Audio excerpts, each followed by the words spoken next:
The rain fell on the old graveyard not as a gentle shower, but as a relentless icy scourge. It soaked through Alara's dark coat, plastered her black hair to her pale cheeks, and turned the earth beneath her knees to a thick, clinging mud that smelled of decay and forgotten things.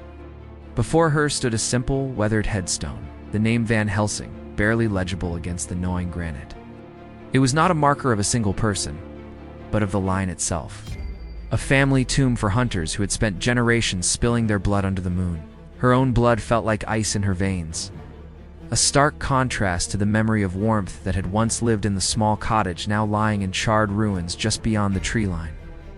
The memory of that night was a fresh wound, perpetually bleeding. She saw it not with her eyes, but with her soul. The splintered door, the crimson spray across the nursery wall where her parents had made their final stand, the gleam of fangs in the firelight, and the cold, aristocratic laughter of the vampire lord who had watched it all. It was 10 years ago. A decade spent in the shadow of that legacy, trained not with childish toys but with sharpened stakes and silver-coated blades. Her brother Cale had been her anchor, her only solace in a world painted in shades of blood and night. But even his steadfast presence could not fill the hollow void their parents' deaths had carved inside her. It was a void that craved not solace, but vengeance. Tonight was not a night for remembrance. It was a night for purpose. Lara rose from the mud, her movements fluid and silent, a predator leaving a tribute at a shrine of death. Her fingers, numb with cold, traced the worn grooves of the family name on the headstone. It was not a gesture of farewell, but of promise. The legacy of the Van Helsings was not one of quiet mourning. It was a legacy written in the blood of monsters, and she was the last sharpened quill. She turned her back on the grave, her eyes, the color of a stormy sea, lifting to the horizon where the lights of the city glittered like a nest of false stars. Somewhere out there, in the forgotten corners of the world, the creatures that had made her an orphan still walked. They thought her line broken, its fire extinguished. But as Alara disappeared into the weeping darkness, the rain washing the graveyard mud from her boots, she carried a new, more dangerous fire within her, a cold, focused ember, waiting for the fuel of vengeance to become an all-consuming inferno. The hunt was not over. It was only just beginning. The silence of the archives was a different kind of storm. It was the quiet of dust and decay, of knowledge rotting on forgotten shelves. Towering shelves laden with leather-bound tomes formed a labyrinth in the city's oldest, most neglected library, a place where the scent of old paper fought a losing battle against the damp stone. Ilara moved through the shadows, a specter in a cathedral of the dead. Her brother Cale was a silent, solid presence, a few paces behind, his watchful eyes scanning the darkness for threats she could feel but not yet see. Their parents' research had been a chaotic tapestry of maps, journals, and bestiaries. For weeks, they had pieced it together, a grim puzzle leading them here, to a sealed sub-basement known only as the ossuary. The name had proven grimly apt. Behind a false wall, they hadn't found bones, but a single iron-bound chest, its lock crusted with rust and something darker. A flaky, brownish-black substance that could only be ancient, oxidized blood. With a screech of protesting metal, Cale pried the lid open. Inside, nestled on a bed of faded velvet, lay a book. It was not like the others. Its cover was fashioned not from leather, but from a strange, tough hide that seemed to absorb the faint light from their lantern. The texture was unsettlingly smooth, almost poreless. Alara lifted it out with a reverence bordering on dread. As her fingers brushed the cover, a jolt, cold and sharp, shot up her arm. This was it. The air grew heavy, thick with the weight of old secrets and older death. She opened it. The pages within were a nightmare given form. Text was a spidery, archaic script, but it was the illustrations that stole the breath from her lungs. They were not drawn in ink but in blood. Centuries old, the pigment had faded to a rusty brown, but the violence was undimmed. They depicted a silver gauntlet, elegant and cruel, its fingers ending in razor-sharp points, and it was shown in use. One illustration showed the glove touching a vampire's chest, not piercing it, but simply making contact. The following image showed the creature erupting from within, its body turning to a cloud of black ash and crimson mist. Another page detailed a massacre, a hall of towering, pale figures disintegrating under the glove's terrible touch, their screams almost audible in the swirling dust motes. This was the Argent Vengeance, the ultimate weapon of their bloodline, a weapon lost to time. But it was the final page that rooted Alara to the stone floor. The text here was different, written in a frantic, desperate hand. It spoke of a power that slumbered, a divine wrath that required a catalyst to awaken. The words were cryptic, poetic, and horrifying. The silver hand hungers not for monsters' blood, but for the blood of the pure, sacrifice of love upon the altar of hate. The keeper's life for the killer's might. Elar's eyes lifted from the horrifying prophecy and met Kale's. He had read it over her shoulder, his face a mask of grim understanding. The hope that had flickered in her chest now felt like a shard of ice. The key to her vengeance was not hidden in a tomb or a temple. It was standing right beside her, his loyalty as unwavering as the dawn, and the manuscript, stained with the blood of its long-dead author, seemed to pulse in her hands, whispering its terrible, necessary price. The manuscript was a brand, its terrible secret seared into Elara's mind. Every rustle of the wind through the pines, every scuttling in the undergrowth, now felt like an accusation. They were 2 days out from the city, following the clues deciphered from the blood-stained pages toward a forgotten mountain monastery where the Argent Vengeance was said to be sealed. The air grew thin and cold, the path a treacherous ribbon of stone clinging to the mountainside. Kale moved with a hunter's grace, but his silence was heavier than before. The unspoken truth of the manuscript lay between them, a chasm neither dared to cross. He watched his sister, her form a tense silhouette against the gray rock, and saw the obsession hardening in her like a second skeleton. She was no longer just hunting, she was being called. And the siren song of the artifact was drowning out all else, including his presence. They were not alone. It was a subtle thing at first, a shadow that moved just a little too fast at the edge of vision. The faint, coppery scent of old blood carried on a wayward breeze. Elara's hand never strayed far from the silver-coated dagger at her hip. The vampires knew. The theft of the manuscript had been an alarm bell, and now the hounds of the clan were on their scent. The attack came not with a roar, but with a whisper. As they navigated a narrow pass, where the path was barely wide enough for one, a figure dropped from the cliffs above. It landed without a sound, a pale, gaunt creature dressed in tattered finery, its eyes glowing like embers in the twilight. It moved with impossible speed, a blur of elongated limbs and bared fangs aimed directly for Ilara's throat.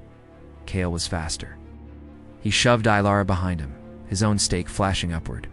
There was a wet, tearing sound as the wooden point met undead flesh, followed by a shriek that was more rage than pain. The vampire recoiled, black blood sizzling where the silver-tipped stake had grazed its arm, but one was merely the herald. 2 more descended from the rocks, their movements a synchronized dance of death. The narrow pass became a charnel house.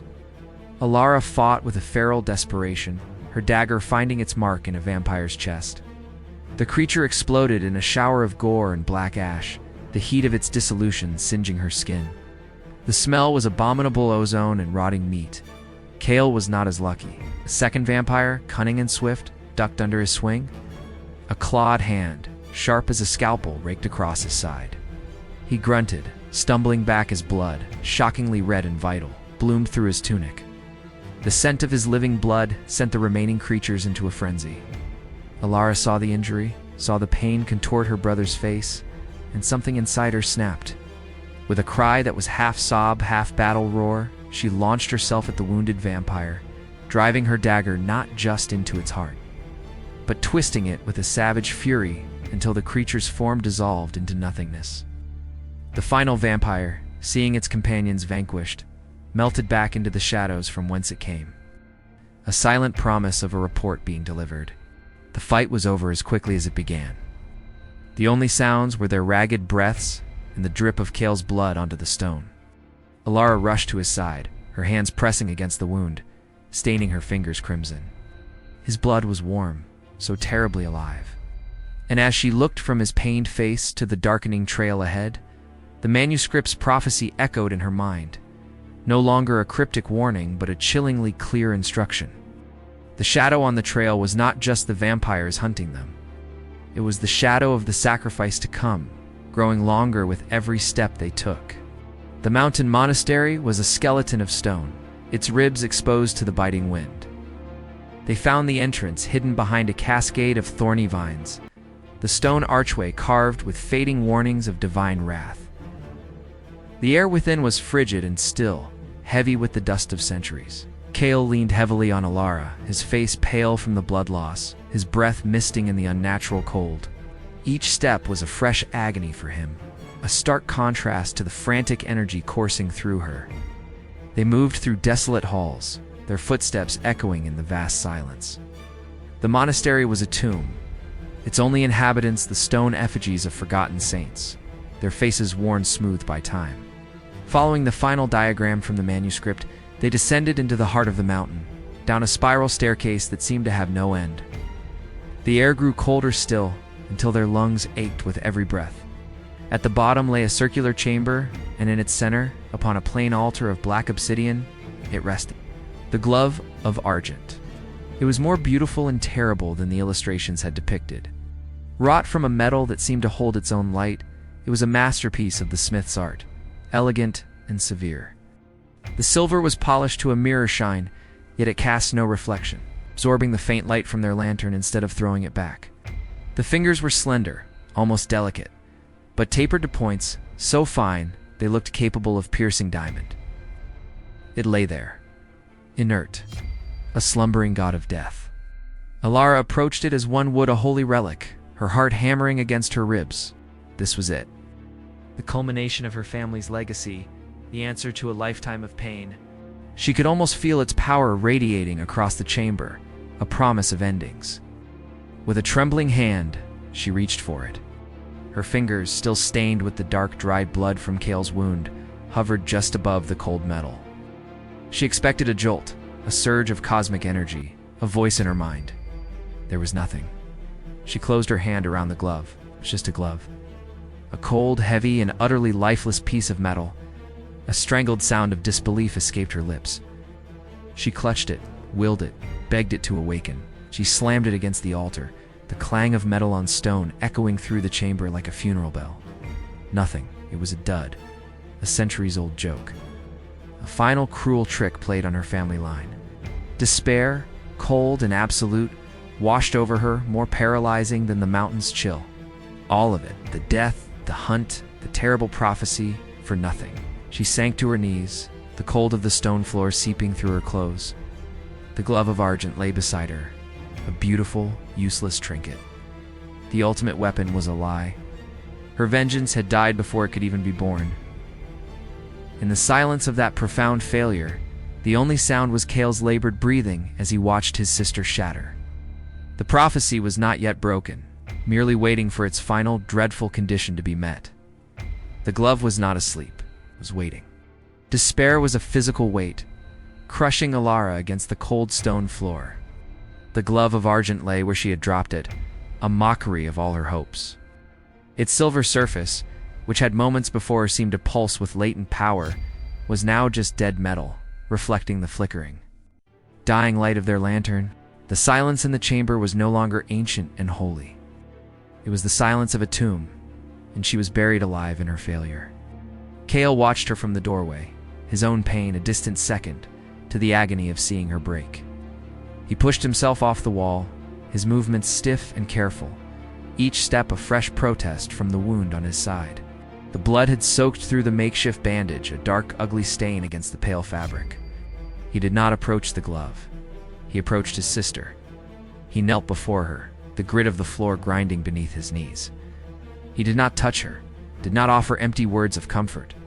He simply waited until her shattered gaze, glistening with unshed tears, lifted to meet his. In her eyes, he saw the little girl from the cottage, terrified and orphaned. He saw the fierce young woman she had become, a blade tempered in loss. And now he saw the void that threatened to consume her. He understood then with a clarity that was both terrible and peaceful. The manuscript's words were not a puzzle to be solved, but a truth to be accepted. The keeper's life for the killer's might? He was the keeper. Not of the glove, but of her. He was the guardian of her life, her last tether to the world of the living, and to give her the power to live. Free from the shadow that had haunted them since childhood, he had to sever that tether himself. His voice, when it finally came, was low and steady, a calm port in the storm of her anguish. It needs a sacrifice, Alara, a life for a life, our family's blood to awaken it. He saw the denial flash in her eyes, a reflexive, horrified shake of her head. But he pressed on, his words gentle, yet inexorable. This was always the cost. I knew it the moment I read those words. I have always known my role was to protect you, to see you safe. He gestured to the inert glove, his expression one of profound acceptance. This is the only way that safety is possible. It's the only way our family's story ends with peace. It's not just more blood. He reached out then, not for the glove, but for her hand. His fingers, warm and strong despite his injury, closed around her cold, trembling ones. He guided her hand, not toward the glove, but toward the hilt of the silver dagger at her belt. His eyes never left hers, pouring all his love, all his resolve, into that final, silent communication. It was a vow, promise made long ago in the ashes of their home. A vow to protect her, no matter the price. And as his hand tightened over hers on the dagger's hilt, he made it clear that the ultimate protection was not his life shielding hers, but his death empowering it. The choice was hers to make, but the offering was his to give. The chamber held its breath, the fate of 2 souls, and an entire clan balanced on the edge of a silver blade. A silent scream tore through Alara, trapped in the prison of her chest. Her brother's hand was a brand over hers, pressing her fingers into the familiar grip of her dagger. His eyes held no fear, only a profound, devastating love. In their depths, she saw the ghost of the boy who had held her in the dark, who had taught her to track, to fight, to survive. He was her last memory of warmth in a world of eternal cold, and he was asking her to extinguish it. Tears, hot and shameful, finally broke free, tracing paths through the grime on her cheeks. She tried to pull back a weak, reflexive denial, but his grip was an iron vow. He gave a slight, almost imperceptible shake of his head. "This is the way," that gesture said. "Our only way."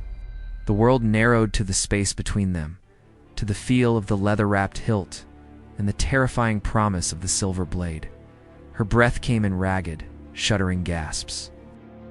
The memory of their parents' broken bodies, the laughter of the vampire lord, the cold emptiness of a future forever hunted, all of it crashed down upon her.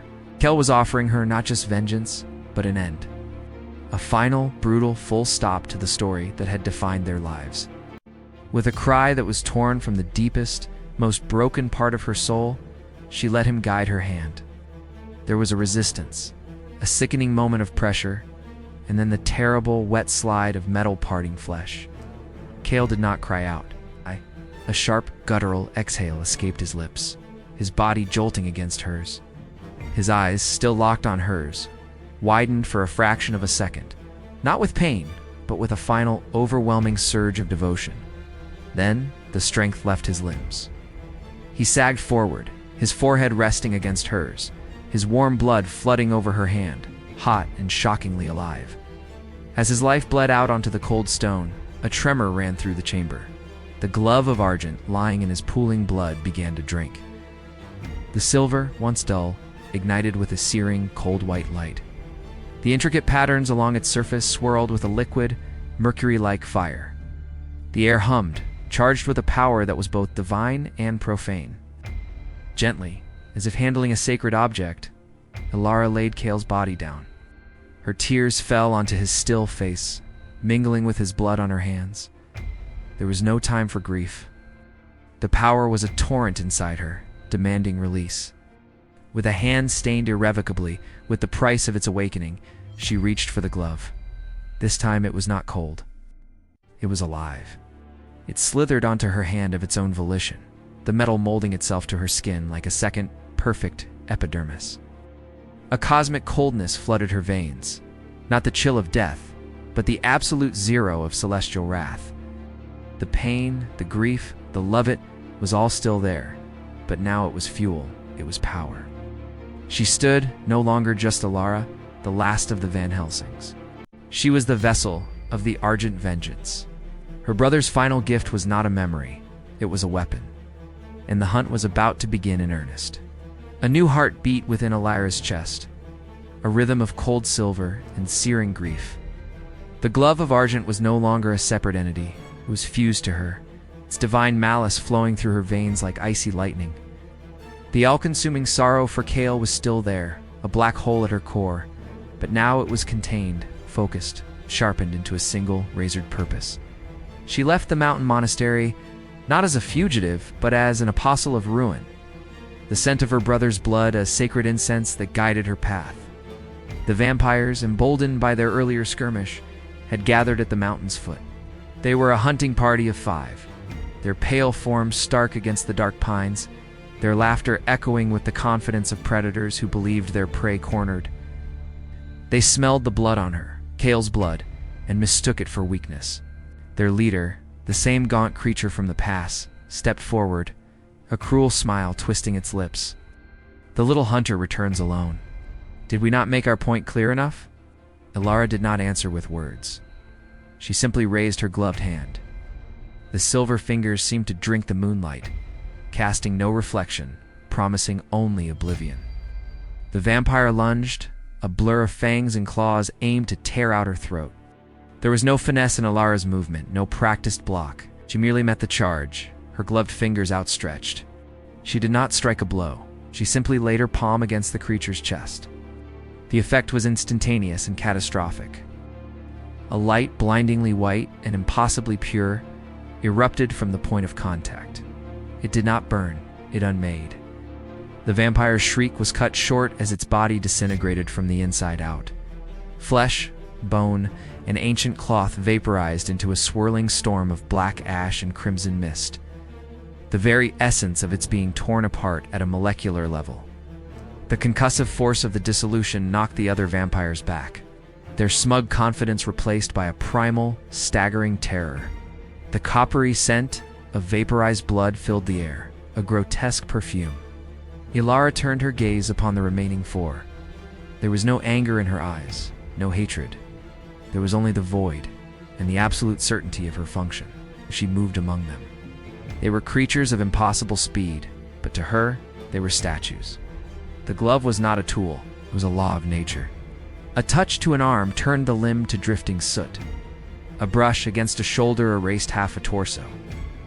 The forest clearing became a gallery of fleeting, terrible sculptures, a face half gone, a reaching hand dissolving midair, a final step onto a leg that was no longer there. It was not a battle, it was a purification. When the last scream had faded into the night, silence returned, deeper and more profound than before. Elara stood amidst the drifting ash, the silver of her glove untarnished, glowing with a soft, satisfied light. She looked at her hand, the instrument that had just rewritten the destiny of her bloodline. The grief for Kale was a cold, hard diamond in her soul, but it was now the engine of her will. The first blooding was complete. The weapon had been tested. The message was sent. And somewhere, in their hidden mansions and sunless citadels, the ancient vampire clan felt a chill that had nothing to do with the night. A chill born from the awakening of their absolute end. Whispers slithered through the underworld, carried on the cold breath of the few who had fled the mountain. They spoke of a girl, not a hunter, but a force of nature. They spoke of a silver light that did not burn, but erased. The name Van Helsing, once a minor, persistent irritant, was now a death knell, echoing in the marble halls of their secret citadels.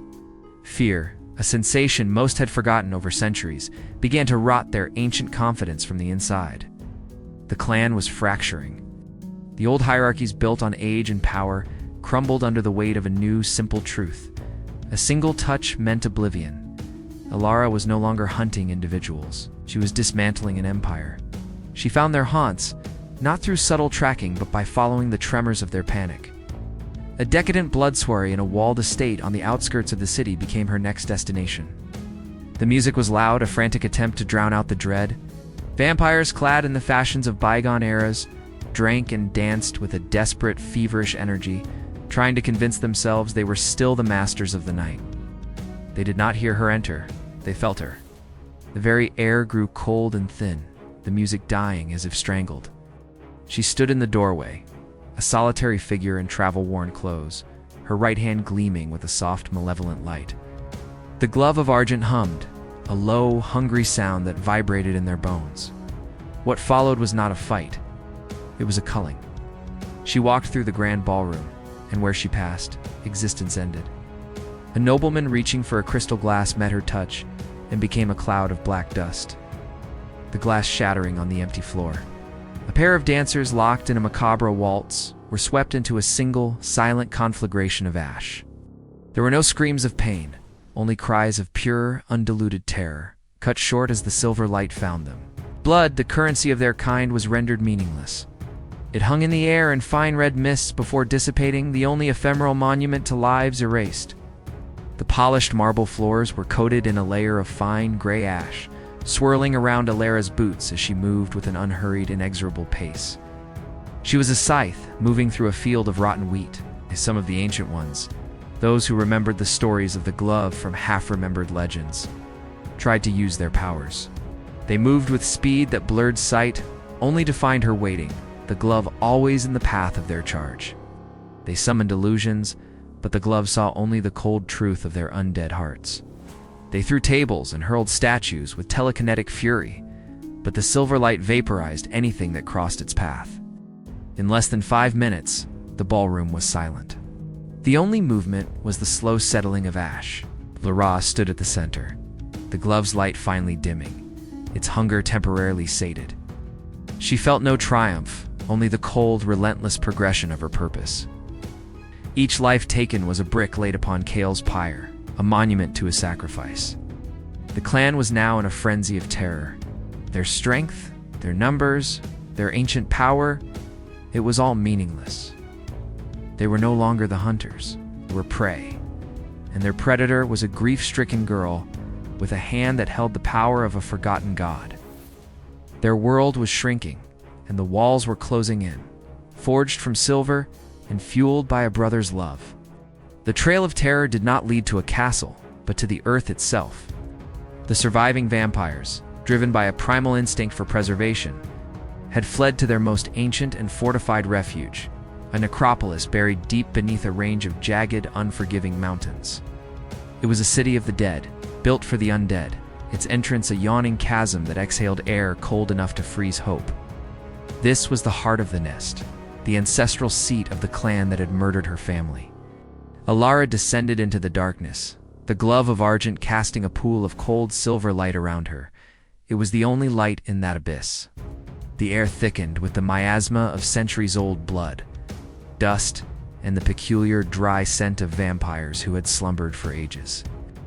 The walls, hewn from living rock, were carved with the history of their predation. Scenes of human suffering celebrated in grotesque bas-relief. They knew she was coming.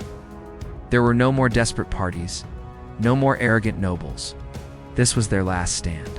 The tunnels were not defended by individuals, but by a seething, cohesive mass of ancient vampires, their eyes burning with a collective, cornered fury.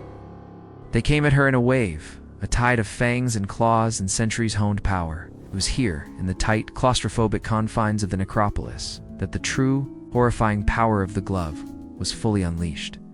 Alara did not merely touch them. She moved through them.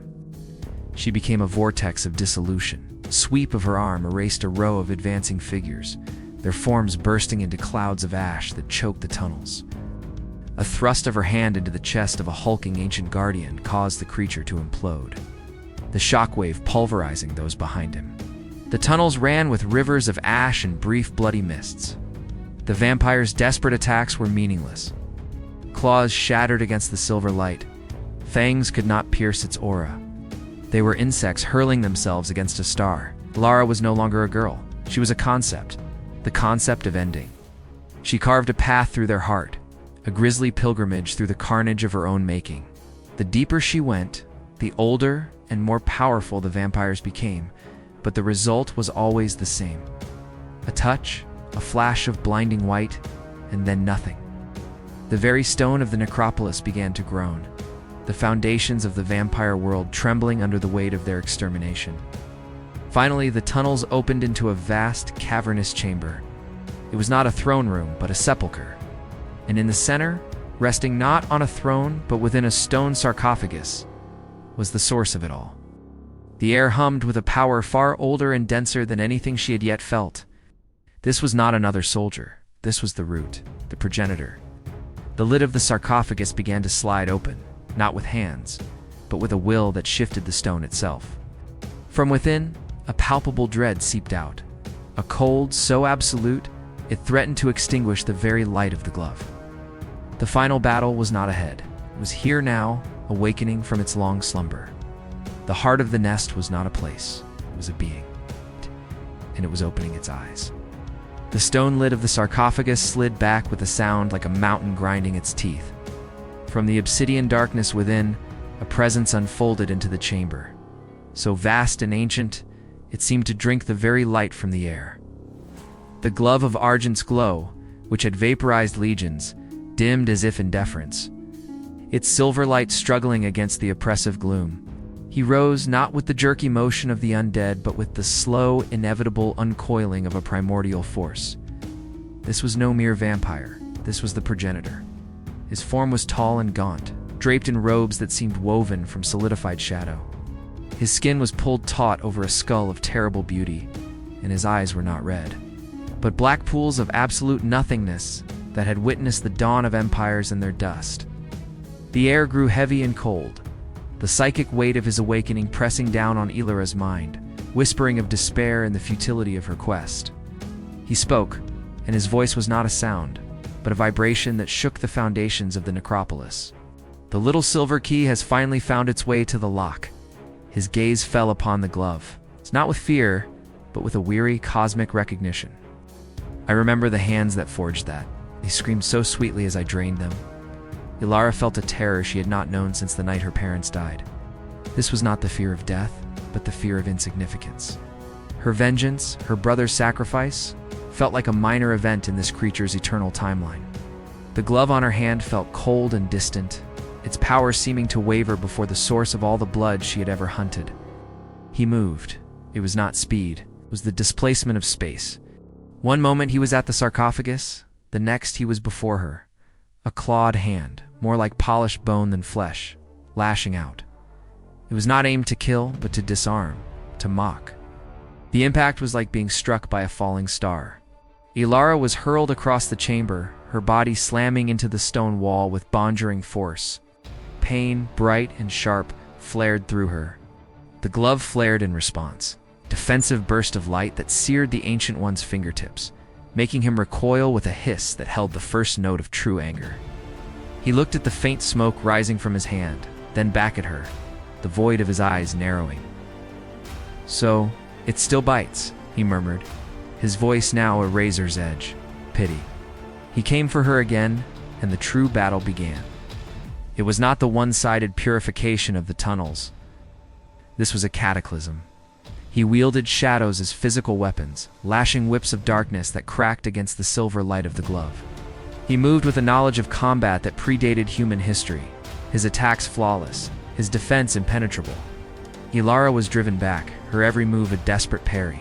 Shadowy tendrils slipped past her guard, wrapping around her ankle and yanking her off her feet. She slammed into the ground, the breath driven from her lungs.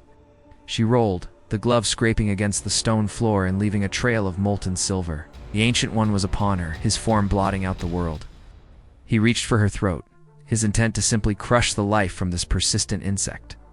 As his cold fingers brushed her skin, Ilara did the only thing she could. She thrust her gloved hand upward, not in a controlled strike, but in a final, desperate act of defiance.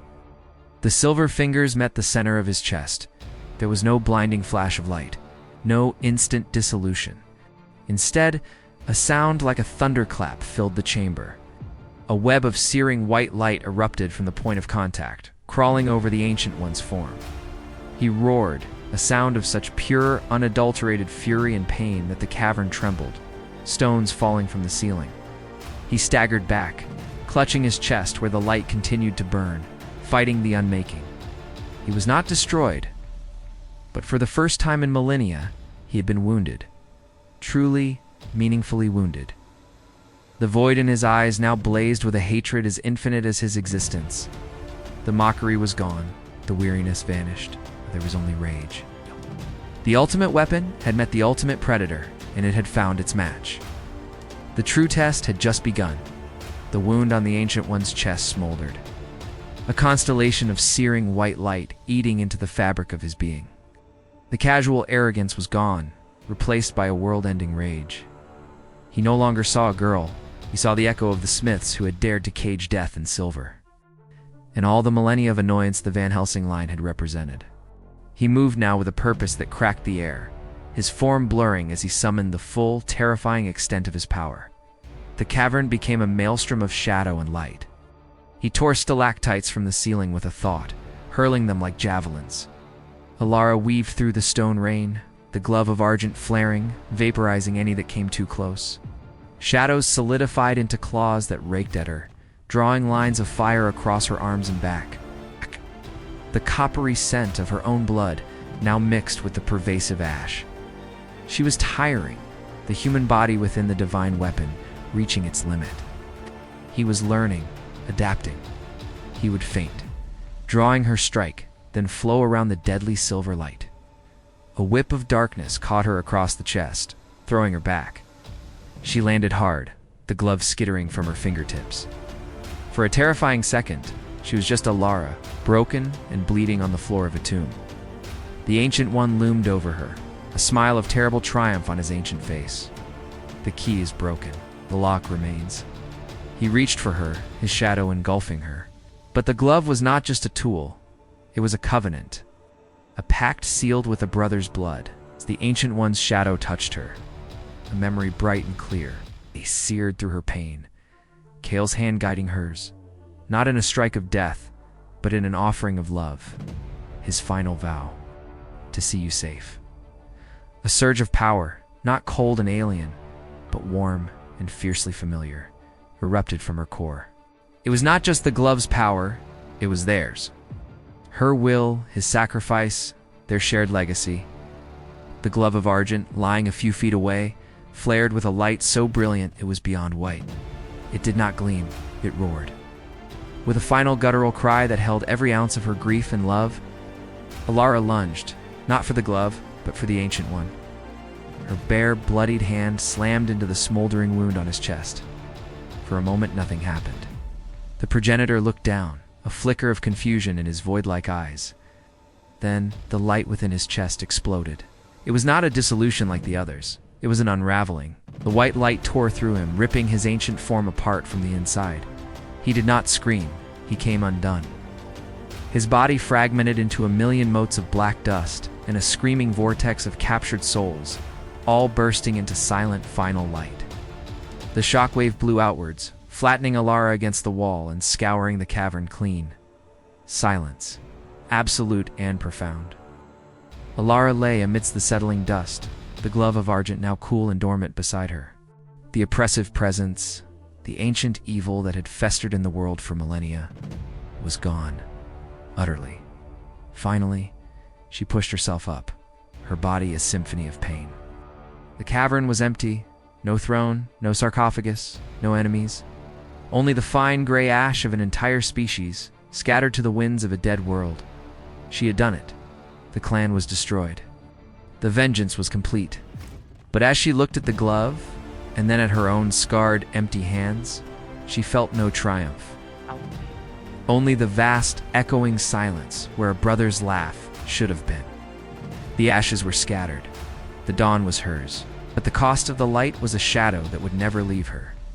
Alara emerged from the heart of the mountain as the first true rays of dawn pierced the horizon. They were weak gray fingers of light probing the aftermath of the long night, but they were undeniably the sun. There was no fanfare, no cosmic sign to mark the extinction of the ancient clan. There was only the wind, sighing through the peaks as if in relief, and the profound, deafening silence of a world unburdened. She did not look back at the chasm that led to the necropolis. There was nothing for her there, only scattered ashes and ghosts. Her body was a map of her journey lacerations from shadowy claws, bruises that were deep and purple, and the bone-deep exhaustion that no sleep could ever cure. The glove of argent was tucked away, a cold, heavy weight in her pack. Its work was done. The divine wrath had been spent, and all that remained was the dead metal. The path down the mountain was different. The oppressive dread that had clung to these stones for centuries was gone. The air was just air, cold and clean. The shadows were just shadows cast by the rising sun. She passed the site of the first blooding, where the forest was already reclaiming the scorched earth, new green shoots pushing through the layer of ancient ash. When she reached the old graveyard, the rain had stopped. The world was washed clean, the headstones dark and glistening. She stood once more before the Van Helsing monument. The rage that had once animated her here was spent. The hollow void was still there, but it was no longer a chasm of need. It was a quiet, solemn space, a memorial to what had been lost. She did not kneel. She stood as a sentinel, the last of her line. From her pack, she drew the glove of argent. It lay in her palm, inert, its terrible beauty now, just a relic of a finished war. This was not a weapon for this new world. This was a testament to a price that should never be paid again.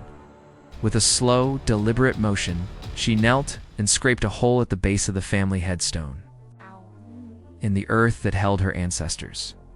She placed the glove within this instrument of absolute power that had cost her everything. It was not a burial of a tool, but of a curse. She covered it with the dark, rich soil, pressing it down with her bare hands, hands that were now just hands, scarred and human. As she stood, the sun broke fully over the horizon, spilling golden light across the graveyard. It was not a joyous light, not for her. It was a solemn light, a sober dawn. It was the light of a world where children might not have their families torn from them in the night, where brothers would not have to offer their hearts to sat a silver hunger. Ilara turned her back on the grave and walked away, leaving the legacy of hunters and the weight of the ultimate weapon buried behind her. She walked into the dawn, not as a victor, but as a survivor. The path ahead was empty, unknown. But for the first time since she was a child, it was a path under the sun, and it was hers to walk, alone.